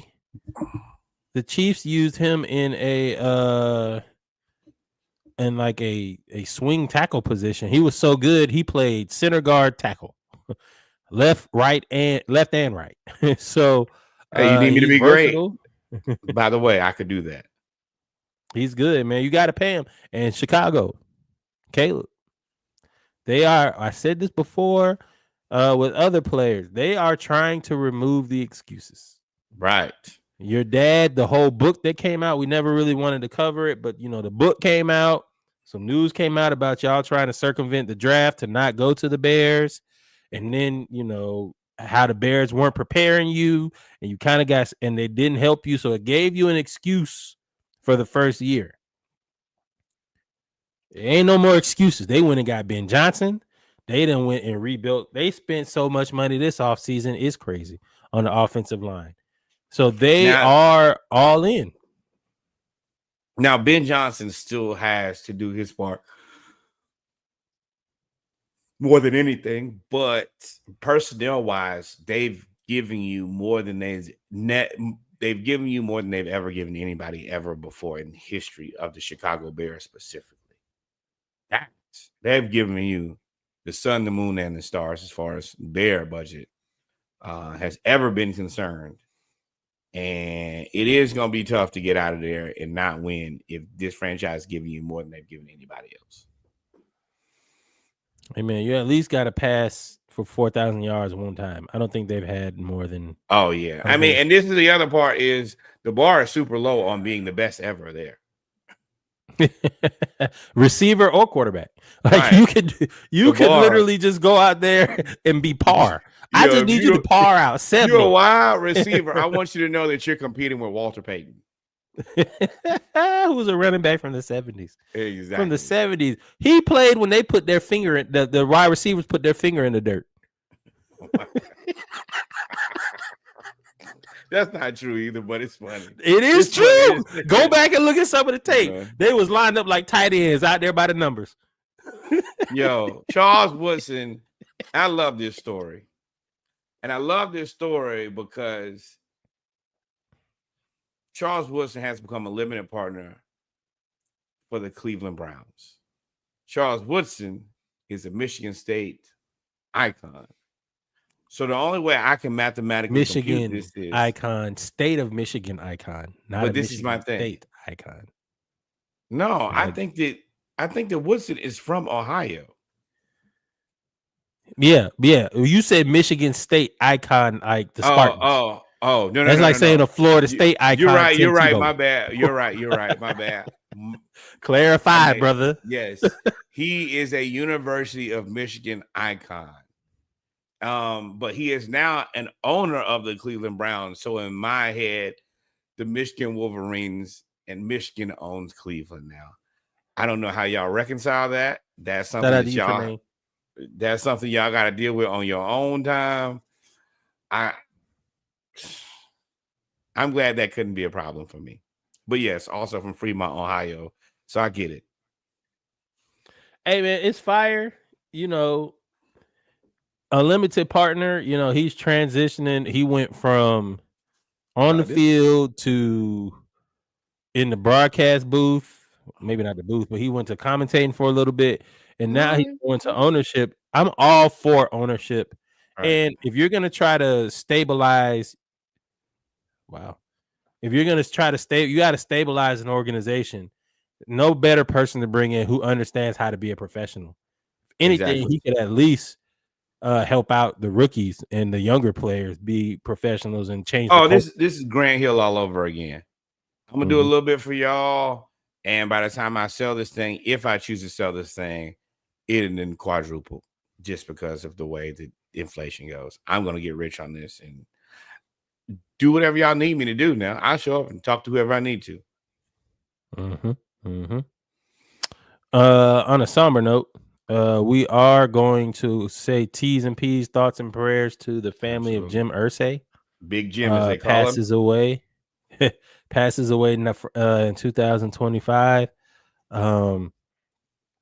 He was the Colts owner for over 20 years. Very well known amongst the league. Very well known.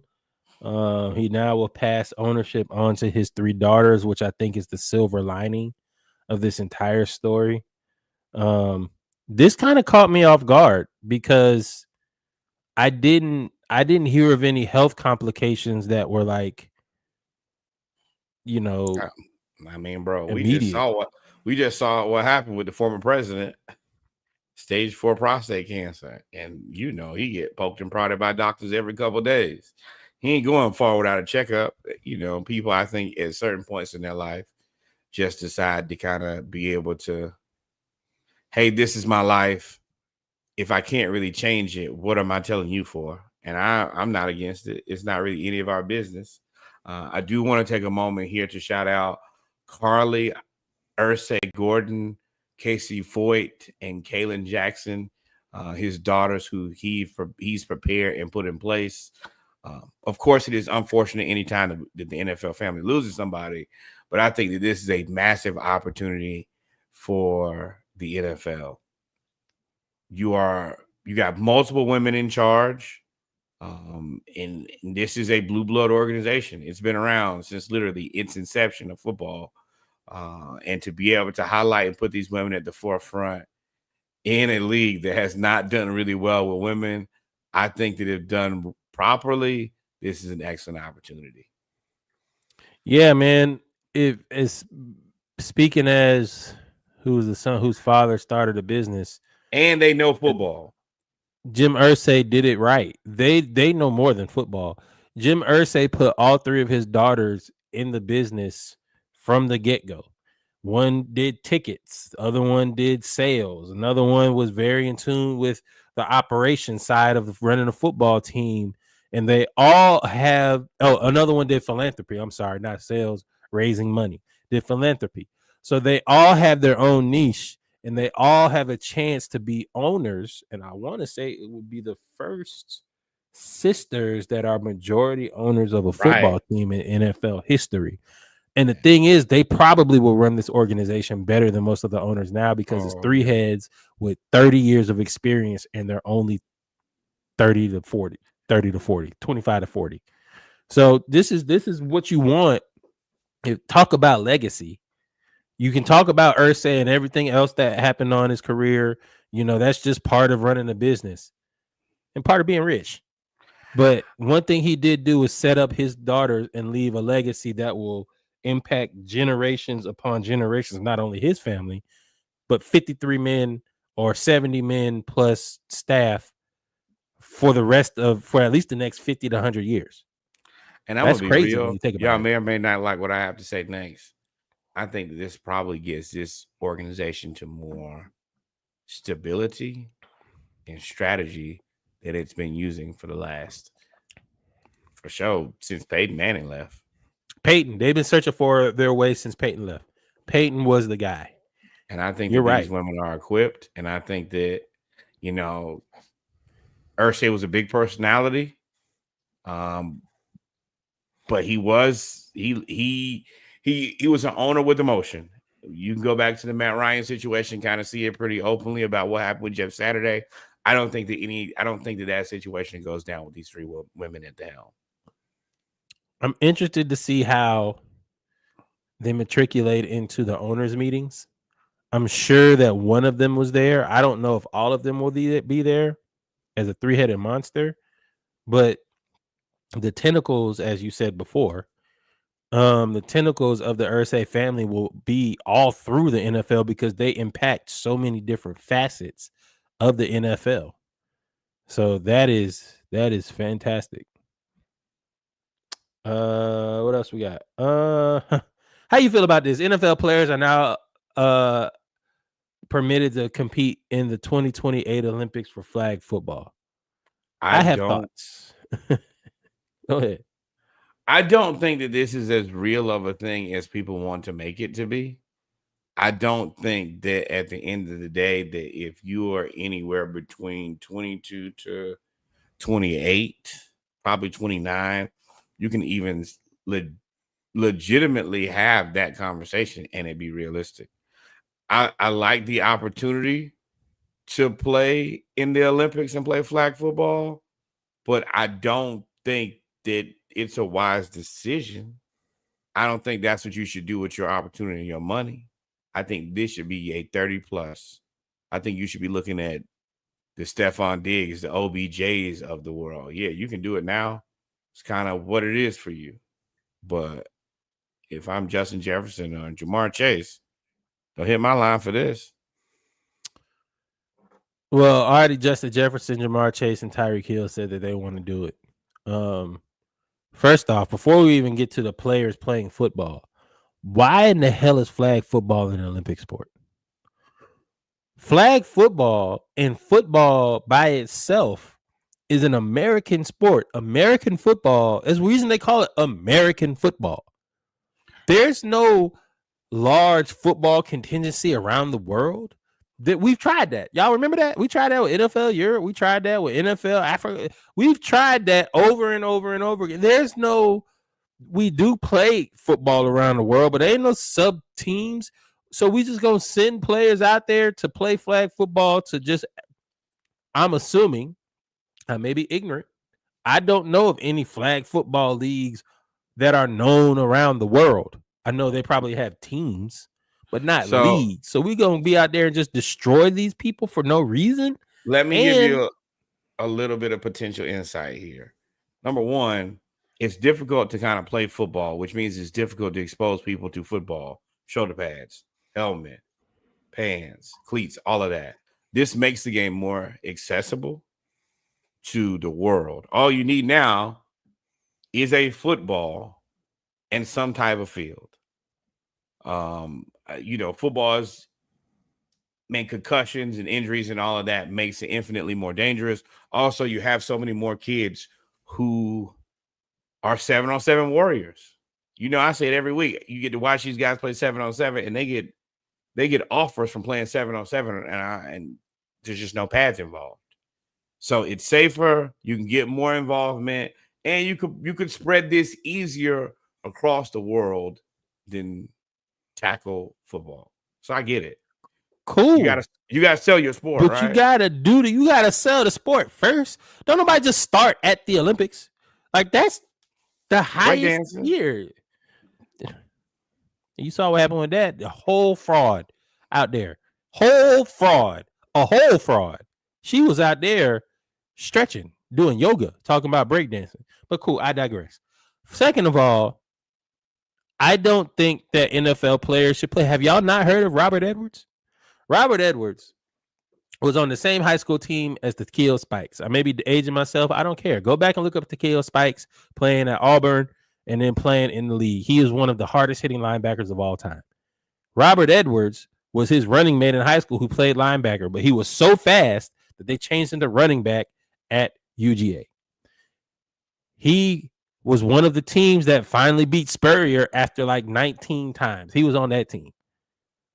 He ended up getting drafted by the New England Patriots, had a really good rookie year, made the Pro Bowl, played flag football on the sand, and tore everything in his knee on a freak cut. He tore his whole knee. Came back, played a year or two, wasn't that great, because at the time, medicine wasn't to the point where you could fix somebody's whole knee like Nick Chubb and you could come back and run for 1,000 yards. Just wasn't happening.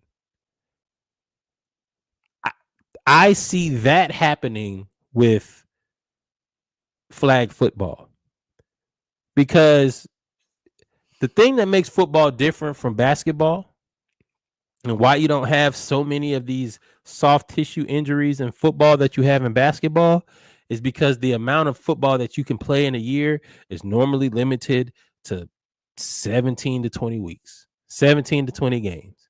You can't play 182 games and then go play pickup football somewhere else. Pickup football don't really exist outside of flag football, and pros don't really play that.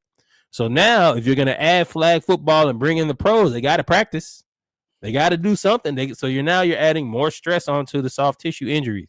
And as soon as you have a major soft tissue injury, i.e. Achilles, which is our ACL, the ACL of the 80s. Don't worry about it. They're going to take this. They're going to put this right in contracts. Ineligible. You think so? I was about to ask you that. That's where I was getting to. You think they're going to write that out of the contracts? This is not a real thing. It's going to be a couple guys. And honestly, those guys are probably going to be okay. It's going to be the Tyreek Hills, who are just super athletes anyway. This is really like I grew up in Florida. I think that if you didn't grow up in Florida, you shouldn't even be qualified. Don't even. And if not Florida, then Georgia. And if you didn't get either one of those places, don't call. Don't call, don't show. Now that you brought that up, before you go. Where? High school flag football is a big thing. Yeah, we've talked about HBCUs getting flag football, like women's flag football teams do it. Yeah. Why not? Well, yeah, women, but I'm talking about like for the men because of the professional athlete aspect of it.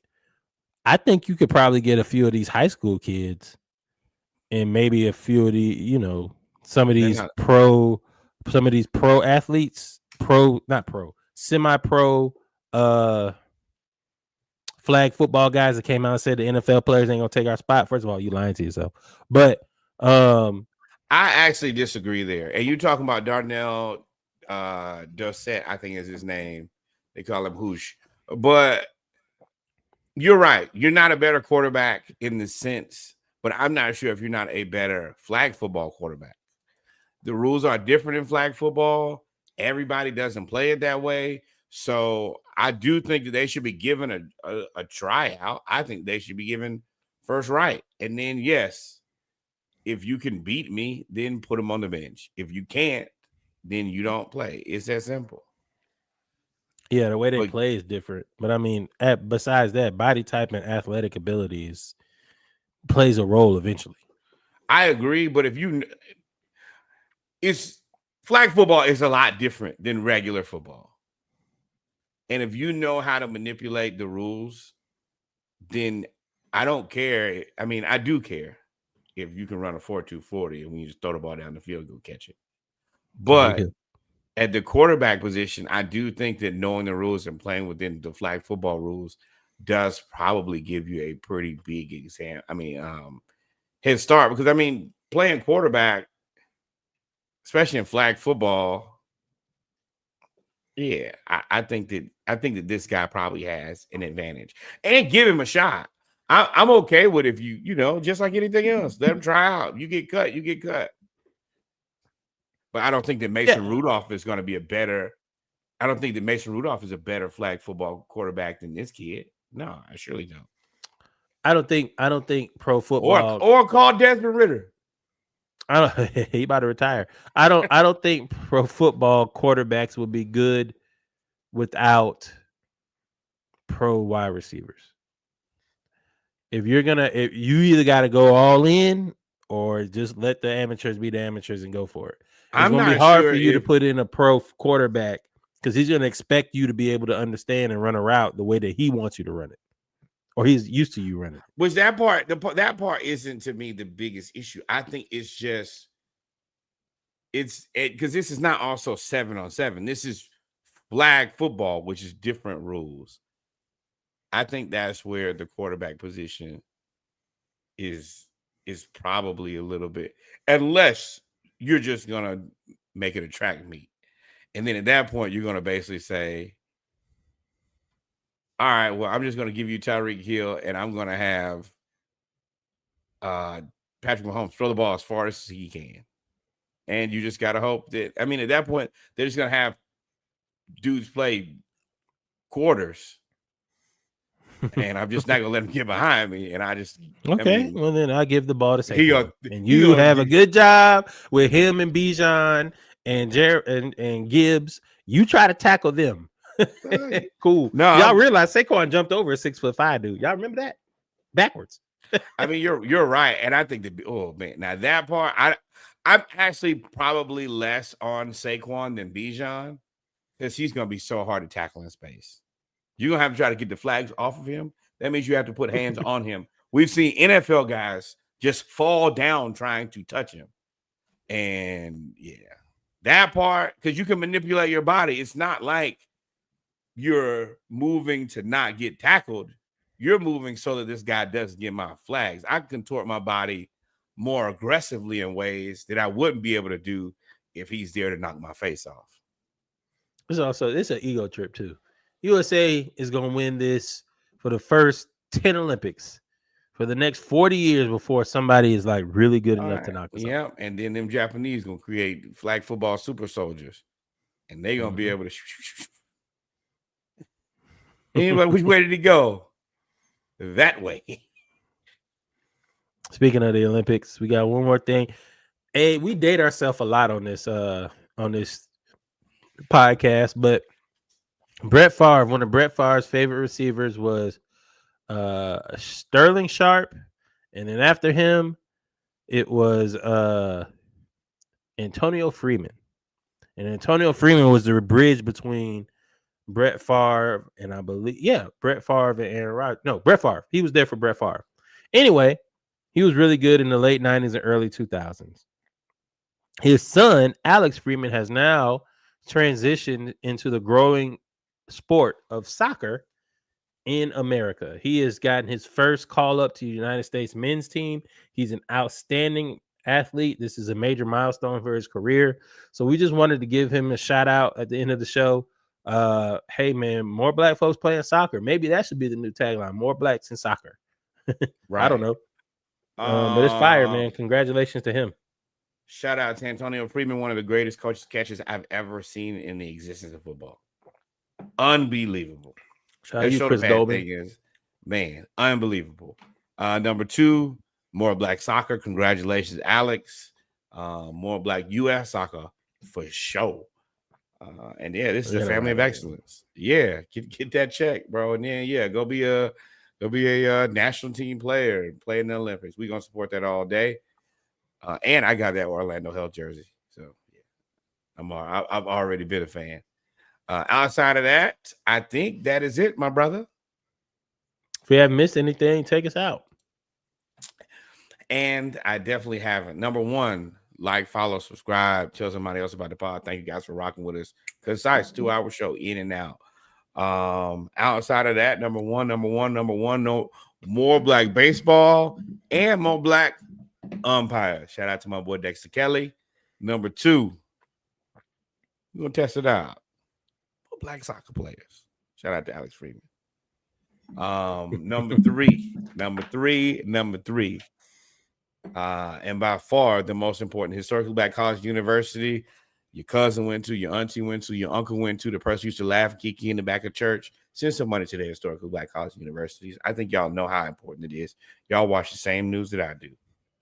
Shit getting real. Historically black college university you go to for homecomings, step shows, to be around your people, the one in your neighborhood, the one you be skeeching over, you just went to because they had a little Memorial Day cookout. Had a little Memorial Day cookout at the end of the semester. Right. Put some sausages and hamburgers on the grill. You went over there. Least you could do is send some money to the school. And then finally, by far the most important, the greatest learning institution in all the world, the Hampton University. We only ask for $18.68 on behalf of the year that the university was founded. Continue to support HBCUs financially, emotionally, physical. Do what it takes. We love you guys. Adios, mi amigos. God is love. And until we meet again, arrivederci. We out this thing. Peace. We out of here. Love y'all. I don't have the effects, so just peace. Oh, man, that's that Apple shit, bro. They be doing that. iPhone, iPad. I'm out. Tariff y'all out. He about to tariff y'all on Apple. Hey. We done. We done. Nah, we really done. Trump, 25%. I ain't gonna have no phone.